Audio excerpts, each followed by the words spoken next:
us once again. We're pleased to be joined by the Executive Director of Share Detroit, Janette Phillips, back with us on the Megacast. Janette, thank you for being with us again. Hi, Tyler. Thank you so much for inviting me back. Appreciate having you on. So we had you on. We had many different charities that are supported by Share Detroit on our show as we led up to Giving Tuesday and throughout the holiday season. We're in a new year now. And for those that haven't tuned in before to when we've spoken to you or to many of those charities and nonprofits that are supported by your organization, tell us a little bit about Share Detroit. Okay, thanks. Share Detroit is a website. The link is sharedetroit.org. And what we're doing is aggregating and consolidating. We have 260 nonprofits now on the website.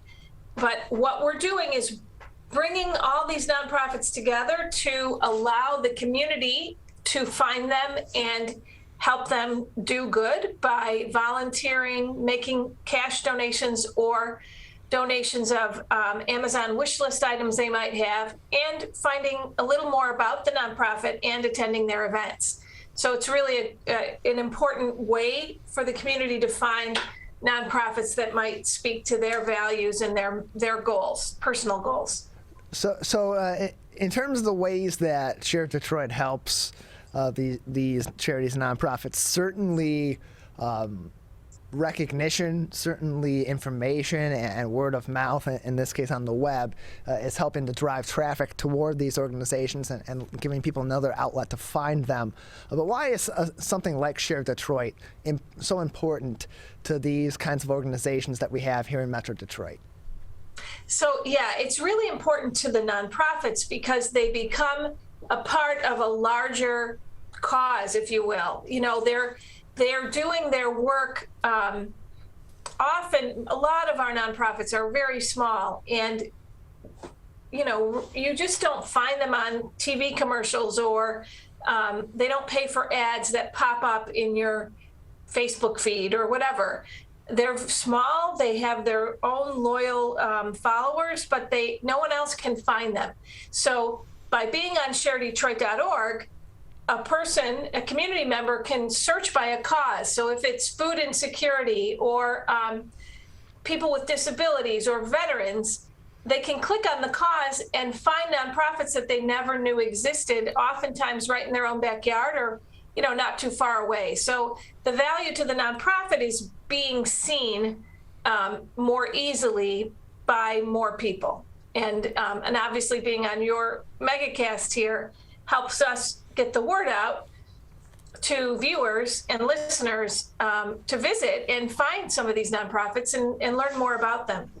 And of course, you can do that at sharedetroit.org, which is the website for Share Detroit, which is helping to provide a conduit to many different charities and nonprofits that launched, and it itself launched in the spring of last year in order to help them drive traffic and raise awareness for these organizations that are doing great work in our community and for people that want to get involved in that great work as well. And so we're joined by their Executive Director at Share Detroit, Janette Phillips, on the program today. And so, as we mentioned, it's local charities and nonprofits here in the Metro Detroit area. There's so many great different charities and nonprofits that are both localized and nationally with chapters all throughout the state of Michigan. Why the focus from Share Detroit specifically on those in a localized area? Well, because the founders of Share Detroit are local, grew up here. We're all Detroit-based, Southeast Michigan-based, and it's important for us to make sure that our community is giving back to our community. It's also, great to donate to national organizations that, do good in the world, do so much good. But again, we need to support ourselves, right? We need to help our local community, and that's our passion, is to elevate 260 nonprofits. Hopefully the next time I talk to you, we'll have maybe over 300. We're inching there. But elevate them to be seen and supported so they can continue to do their important good work in our community. The work they do stays right here, which we think is critical. We're joined by Janette Phillips. She is the Executive Director of Share Detroit. Joining us on the Megacast, you can learn more information about Share Detroit and find their 260 charities and nonprofits that are listed on their website by visiting their website at sharedetroit.org. And so, Jeanette, as you mentioned, there are now 260 charities and nonprofits that are listed through Share Detroit's website at sharedetroit.com. The last time sharedetroit.org, my apologies. At sharedetroit.org. The last time we had you on, there were about 240. Earlier on, before we started our weekly Share Detroit interviews leading up to Giving Tuesday, there was just a little bit over 200. So as you said, it's growing. It's growing very quickly over time. The number of different charities and nonprofits you have listed on your website. Can you tell us a little bit, since we've last spoken to you around the time there were about 240, what are some of the new charities and nonprofits that are now listed on the website, for example, that weren't there just a few months ago? So we have the ARC. The ARC of Michigan is the ARC of Michigan and the ARC of Detroit. Both are listed, and you caught me off guard. I should have been more prepared. But we have the Detroit Creativity Project, which is helping young people in Detroit find their creativity in improv and some acting work. Children's Hope, which is the Child Abuse Prevention Council for Wayne County, outside, not Detroit, but the other parts of Wayne County, just to name a few. And we have, if it's okay, I'd like to say that we always have another 40 or 50 in the bubble. We call it the bubble, trying to get their pages ready to be published. So, we're busy getting it all worked out. And so, as you mentioned, those other 40 or 50 or so charities and nonprofits that are in your quote-unquote bubble and not yet published on sharedetroit.org, what are some of the steps that they have to take to be listed on your website? And then what are some steps that are taken by Share Detroit specifically in order to vet these different organizations before they're listing them among the other charities and nonprofits that are already there? Yeah, so what they have to do, each nonprofit on our website has a landing page. So you can click on their name or search for someone, and inside the landing page is kind of foundational information, who their leader is, typically an executive director, what their mailing address is, we have a link to their website to enable visitors to really get to know the nonprofit. Phone number, email address, the basic info, and then information, what we do, what they do, what they consider to be their interesting information. And then we have 4 pillars. So they have to have at least 2 of the 4 pillars, which are the donation button, an Amazon wish list, volunteering, and then events. So they have to, take a little bit of time and think about how they want to portray themselves on our page. Think about their volunteer opportunities and make sure that they're listed in a way that's compelling to visitors to say, oh, wow, I want to help them. And then any events that are coming up, obviously, they need to just put that information up. What we do on our side is vet them to make sure they are truly a 501c3 nonprofit. They've been around for at least 1 year, been official for at least a year, have a website, because it's really important. They have to have more than just a Facebook website. They have to have a website because it's important for the community to be able to go in and kind of see their work on their own website. And, a few other little rules of engagement that, are kind of technical, but that's pretty much it. We try not to, what's the word I want? We try not to discriminate on anything. So you can find causes on both ends of the spectrum, depending. We just want everyone to have that visibility. So that's what we do. We're joined by Janette Phillips. She is the Executive Director of Share Detroit. You can learn more information about all 260 and counting of their charities and nonprofits listed on their website at sharedetroit.org. And so there's been a number of different struggles for charities and for nonprofits, similar to businesses and different from businesses over the course of the pandemic.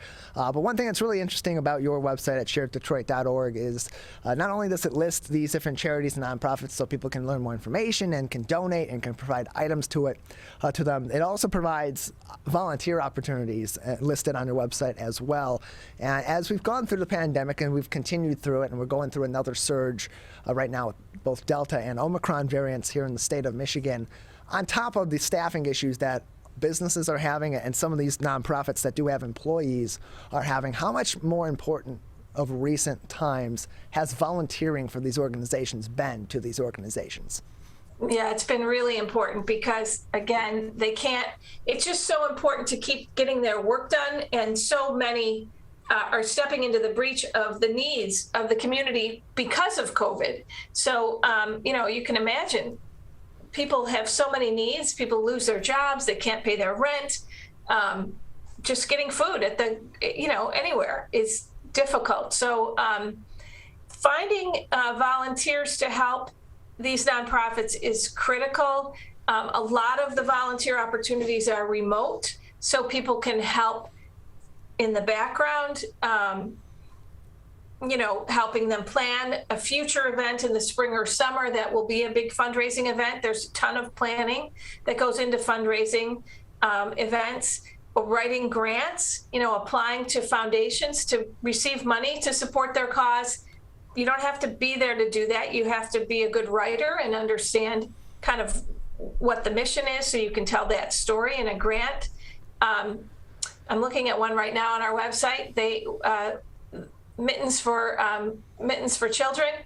They want people who like to knit to make mittens. I mean, it's freezing outside this week, and so that organization is all about finding mittens, hat, blankets, coats, warm things for people in the city who don't have it. Sometimes the homeless people, and others just children who don't have adequate warm clothing or bedding. That's what they do. So there's tons of ways to volunteer right now from the comfort of your own home. And someday we'll be able to get back out there, right? And do good closer to the action. But we have about 190 volunteer opportunities right now on the website that people can scroll through. And so, Jeanette, on the front of other struggles that these organizations have had over the course of the pandemic, they've changed, they've varied over the course of the last almost 2 years.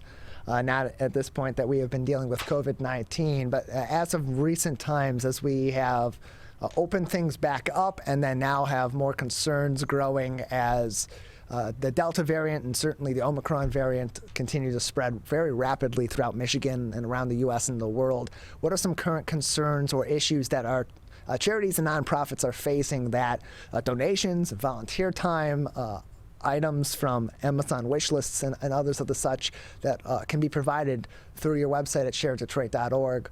How important does that become now because of those struggles as well? Yeah, thanks. I think, again, it's critically important for people to give if they can give. We just went through a really, starting at Giving Tuesday, which is always the Tuesday after Thanksgiving, through the holiday season and tax season. There's a big drive for nonprofits to receive cash donations. And I would encourage anyone listening to make a cash donation. People, they need, funding is a number one priority for virtually every nonprofit. But beyond that, through the holiday season, people are, we're more focused on our families, on our friends, more close to the action, shopping, cooking, those sorts of things. So it's January now, maybe another week of decompression and trying to figure out what's happening with COVID. And a lot of people have been sick. I mean, I can tell you in my family and my friends, wow, I'm just happy it hasn't hit me yet. But soon, I hope, maybe a week or so, sometime in January, people will say, okay, I need to do something. I can't just sit in my house all day. What can I do? And again, they can do things from their home, but for a greater cause, for a more important mission than just, cleaning their house or shoveling the snow. So I would just really encourage people to visit our website, sharedetroit.org. Take a look around, see if there's something you can do. Maybe there's something on a wish list you want to help. Nonprofits that support children and babies always need diapers, need supplies for babies, and that touches so many people's hearts. Most people have a soft spot for children and babies. So whatever it is that means to you, or animals, right? There are a lot of animals who are left outside all winter long, and nonprofits are out there trying to keep them warm, giving them straw and hay, and talking to their owners. And there's so many ways to help. So take another breath, take a week, and visit our website and see what you can do.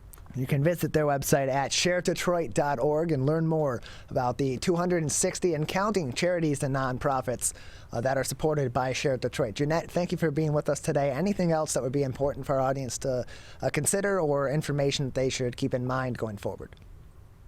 Thanks. I want to thank you, Tyler, for the time. And I just would love people to visit sharedetroit.org and then let their friends and family or work colleagues know. We also have group opportunities. So if someone's watching and they work with a group that likes to do a volunteer opportunity, that usually is more in person in the spring or summer, we have a woman on staff, a volunteer specialist, who will help craft and kind of handhold the organization with the nonprofit that they might want to support. So whatever they need, let me know, track us down.